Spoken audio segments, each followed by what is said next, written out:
Israel Palestine conflict अचानक news में नहीं आया। ये कॉन्फ्लिक्ट डिकेड्स नहीं बल्कि ऑलमोस्ट 100 ईयर्स ओल्ड है और इसे समझने के लिए हमें हिस्ट्री में जाना पड़ेगा।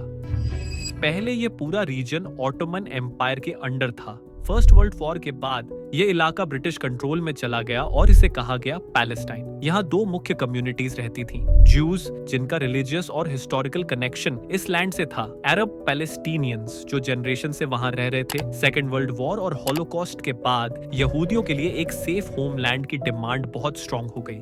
1947 में यूनाइटेड नेशंस ने सोल्यूशन प्रपोज किया, पार्टीशन प्लान के अकॉर्डिंग लैंड का एक हिस्सा इजराइल को, दूसरा हिस्सा पैलेस्टाइन को। इजराइल एक्सेप्टेड दिस प्लान, लेकिन पैलेस्टीनियंस को लगा कि उनकी लैंड बिना कंसेंट के डिवाइड की जा रही है, इसलिए उन्होंने इसे रिजेक्ट कर दिया। 1948 में इजराइल ऑफिशियली बना और यहीं से कॉन्फ्लिक्ट वायलेंट हो गया। इसके बाद मल्टीपल वॉर्स हुए और हर वॉर के बाद पैलेस्टीनियन कंट्रोल्ड एरिया कम होता गया। आज पैलेस्टाइन मेनली दो रीजन्स में है, गाजा स्ट्रिप, वेस्ट बैंक, लेकिन इन एरियाज पर भी कंट्रोल, बॉर्डर्स और मूवमेंट को लेकर इश्यूज हैं। आज कॉन्फ्लिक्ट मेनली तीन कोर इश्यूज पर बेस्ड है। 1, लैंड एंड बॉर्डर्स, कौन सा एरिया किसका है। 2, जेरूसलम, एक holy city for Jews, Muslims and Christians. 3, security versus human rights, Israel security की बात करता है, पैलेस्टीनियंस राइट्स और फ्रीडम की। Both sides feel they are fighting for survival. ये सिर्फ रिलीजन का इश्यू नहीं है, ये मिक्स है। हिस्ट्री, पॉलिटिक्स, आइडेंटिटी, ट्रॉमा और फियर, इसीलिए सिंपल सॉल्यूशन पॉसिबल नहीं दिखता।